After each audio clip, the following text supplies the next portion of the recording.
No Senhor e Salvador Jesus, estimados amigos e irmãos, saudamos a todos e convidamos para o nosso estudo de hoje, o estudo de número 24, sob o tema Sola Scriptura.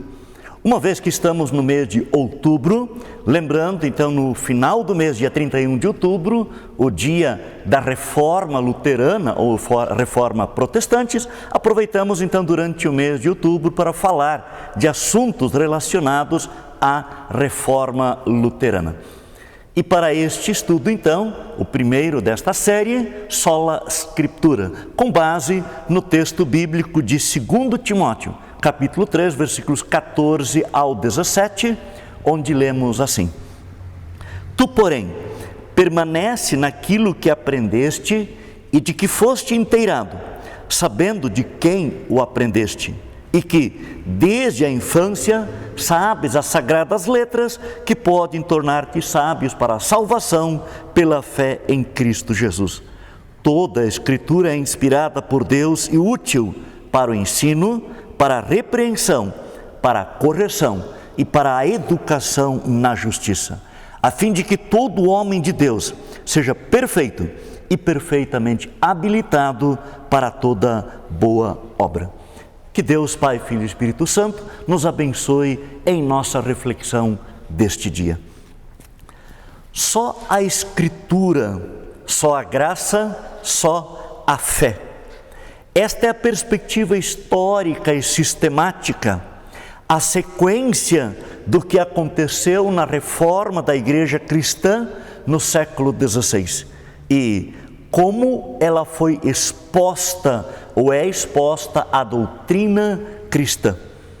Lutero, ele teve intenso contato com a Bíblia, isso porque o seu superior o incentivou ao doutorado em exegese, ou na exposição da Bíblia para os seus alunos.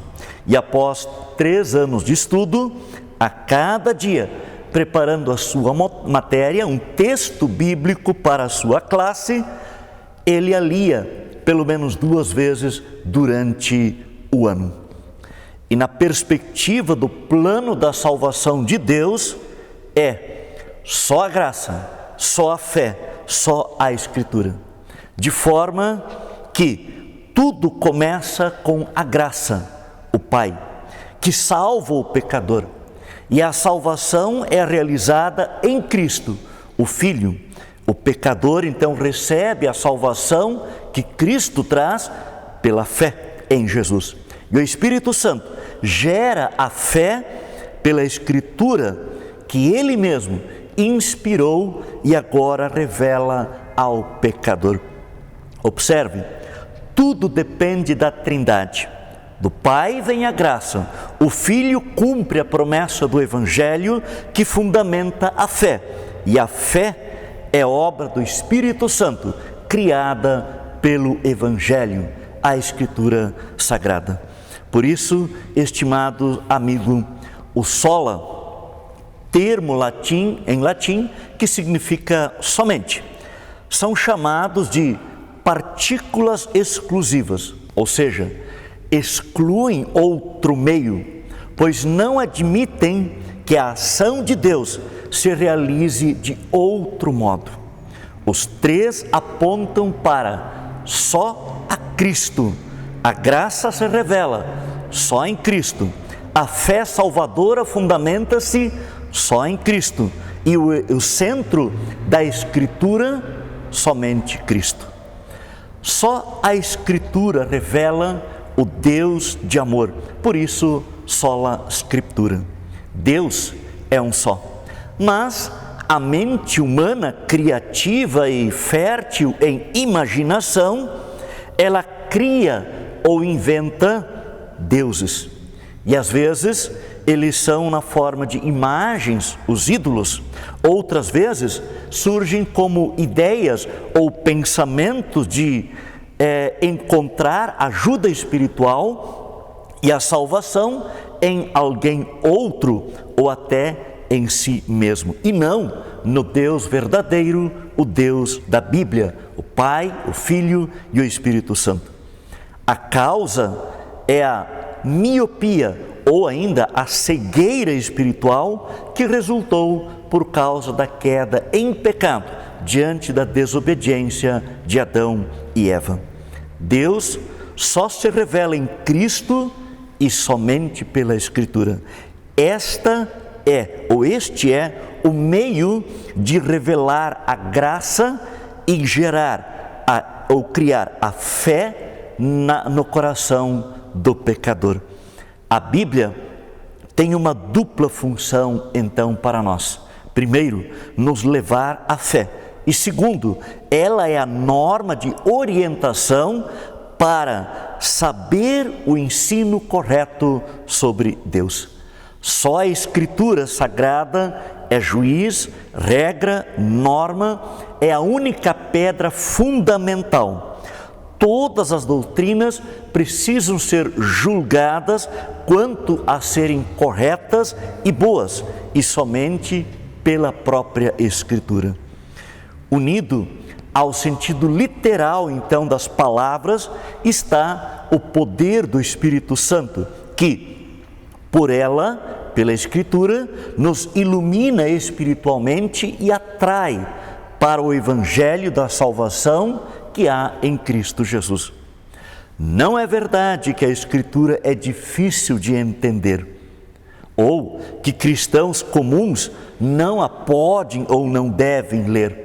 Lutero, na época da Reforma, ele insistiu: os evangelhos são acessíveis até aos meninos. Porque há passagens obscuras, sim, por causa da ignorância de vocabulário e de gramática. No entanto, não impedem o conhecimento de todas as coisas nas Escrituras. E ele diz ainda: é preciso esteja estabelecido bem firme entre nós cristãos. As Sagradas Escrituras são uma luz espiritual, principalmente naquilo que diz respeito à salvação e à necessidade de um Salvador. Mas há pessoas cristãs, ou até mesmo denominações religiosas cristãs, que questionam e até rejeitam a Escritura Sagrada como somente ela sendo suficiente para levar a pessoa à salvação eterna. Alegam: é preciso ter uma chave de conhecimento secreto, ter dons espirituais especiais e ter também conhecimento de certas tradições da igreja. E qual o problema diante disto? O problema é que, se o texto, ao invés de seu sentido literal ou o senso comum das palavras, é entendido ou interpretado de maneira diferente ou equivocado, perde-se a verdade de que Deus revela a Cristo Jesus e nele a salvação por meio da Escritura. Por isso, Martinho Lutero, reformador da Igreja Cristã no século XVI, defendeu e insistiu na interpretação literal da Escritura. A Bíblia é sua própria intérprete, diz ele. A Escritura é a única fonte e norma para julgar doutrinas e ensinamentos da própria Bíblia. Tudo converge e se resume a Cristo Jesus. Por isso, só Cristo. A Escritura revela a redenção em Cristo por termos negativos, como, por exemplo, Jesus, ele nos livra do diabo, do pecado, da morte, do pecado. Sim, mas também nos fala em termos positivos, como Jesus, ele traz perdão, ele traz vida, traz eterna salvação. Lutero então pergunta: que coisa mais sublime permanece oculta nas Escrituras depois que a lápide foi removida e revelado o grande mistério, ou seja, Cristo, Filho de Deus que se fez ser humano? Deus é trino e uno, Cristo sofreu por nós e reinará eternamente? Acaso não se conhecem essas coisas até mesmo na escola primária, diríamos nós hoje, na escola dominical? Sim, se tiras Cristo das Escrituras, que encontrarás nele ou nela ainda? O estudo da Escritura Sagrada, portanto, levou Lutero à compreensão da graça salvadora de Deus em Cristo Jesus. E o Evangelho de João, no capítulo 8, registra uma conversa de Jesus com os escribas e os fariseus. Confrontando-os, Jesus diz assim: se vós permanecerdes na minha palavra, sois verdadeiramente meus discípulos e conhecereis a verdade, e a verdade vos libertará. Versículos 32 e 33. A minha palavra, diz Jesus, é a Escritura Sagrada, inspirada por Deus, Espírito Santo, e revelada por Ele a toda a humanidade. Vivemos, é claro, no século 21, tempo chamado de pós-moderno, caracterizado pelo relativismo. E esta filosofia sustenta que não há verdade absoluta. Olhando então mais de perto, vamos perceber uma contradição nesta teoria do relativismo. Ao mesmo tempo em que ela afirma não há verdade absoluta, ela se apresenta como a única verdade, portanto, absoluta também. Vivemos, claro, sob o impacto do mundo pós-moderno, que quer nos ensinar o que devemos crer, o que devemos pensar de nossa origem histórica, bem como do nosso lugar dentro do universo. Este mundo, com suas filosofias e ideologias humanas, ainda quer nos ensinar como lidar com nossa vida corporal, material e espiritual, bem como com os nossos relacionamentos. No entanto, nós cristãos afirmamos que a palavra de Deus é a verdade. Ela emana do próprio Deus, que é Deus absoluto. Aliás, Jesus Cristo é a própria palavra encarnada, como lemos no Evangelho de João, capítulo 1, tanto no versículo 1 como no versículo 14, e o Verbo se fez carne e habitou entre nós, cheio de graça e de verdade. E mais adiante, no mesmo Evangelho, Jesus diz: eu sou o caminho, a verdade e a vida. Que se fez humano, sim, ele se tornou alguém como nós e veio para ensinar a verdade de Deus para o ser humano da sua época. E como é verdade de Deus, do Deus que é eterno, ensinada por Jesus, esta verdade também é eterna. Portanto, continua como verdade absoluta ainda hoje. E vai ser assim sempre, independente das filosofias humanas que surgem e que acabam em breve espaço de tempo.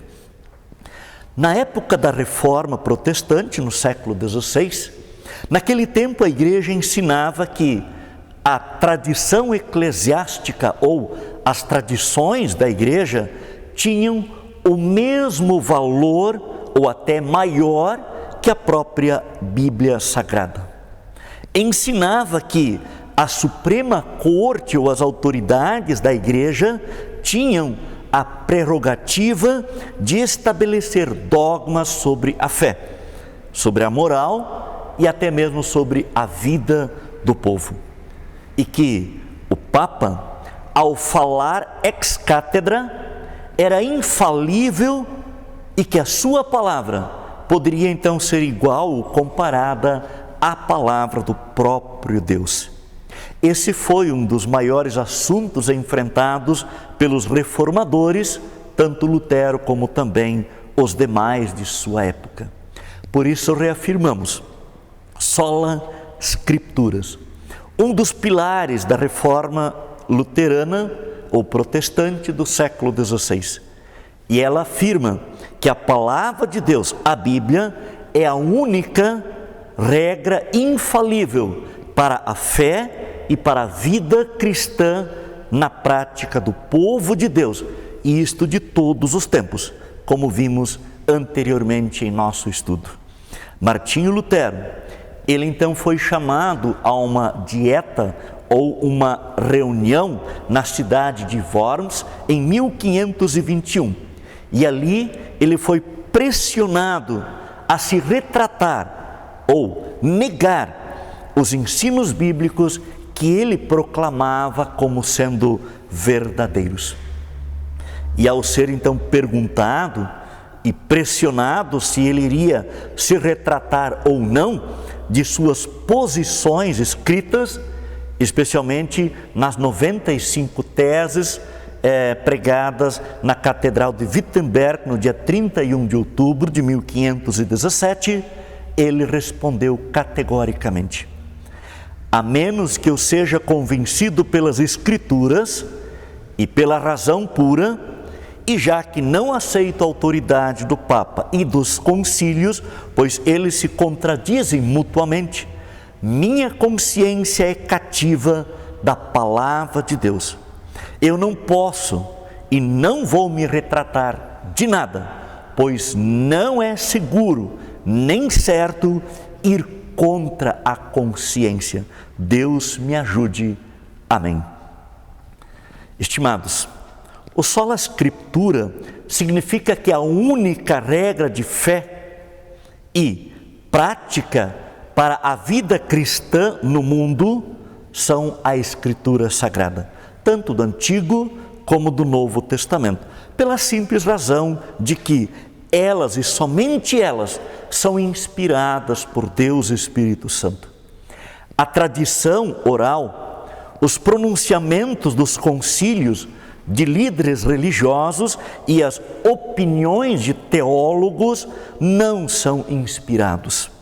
Eles podem ser úteis e são úteis na compreensão da Escritura, bem como também na origem do cristianismo, bem como nas explicações e aplicações das verdades bíblicas, dos princípios cristãos, para questões da vida diária, do dia a dia do cristão, quando estas opiniões são conduzidas pela Escritura Sagrada. Há cristãos que dizem que a cultura mudou e por isso abandonam o ensino bíblico, seguindo seus próprios caminhos. É preciso perguntar: os princípios da Escritura Sagrada precisam se adaptar à cultura de cada época, ou é a cultura humana de cada época que precisa se moldar e adaptar aos princípios e ensinos bíblicos? Algumas reflexões sobre o texto de 2 Timóteo, capítulo 3, versículos 14 até ao 17. Desde o versículo 10, o apóstolo Paulo aponta para ele mesmo como exemplo de vida e fé para o jovem pastor Timóteo. Ele fala a respeito da grande obra que o Evangelho de Cristo produziu na vida dele. É importante observar, os nossos irmãos, as pessoas em geral, eles buscam e querem aprender conosco sobre a fé cristã. E para isso nos observam do mesmo modo como Timóteo observava e aprendia na vida do apóstolo Paulo. A Escritura é a única palavra de Deus que revela o Deus de amor, o Deus salvador ao pecador, a quem Deus quer salvar. Por outro lado, a palavra pregada ou ensinada não é o único meio pelo qual Deus anuncia seu evangelho salvador de paz e de perdão. Deus também o faz através do exemplo de vida de fé de pessoas que aprenderam e agora praticam o ensino bíblico. A origem da Bíblia é divina. Foi inspirada por Deus. A Bíblia foi escrita por pessoas, mas estas escreveram pela orientação e instrução do Espírito Santo de Deus. E por isso mesmo, ela é útil para o ensino, para a instrução, para a repreensão, para a correção e para a educação na justiça.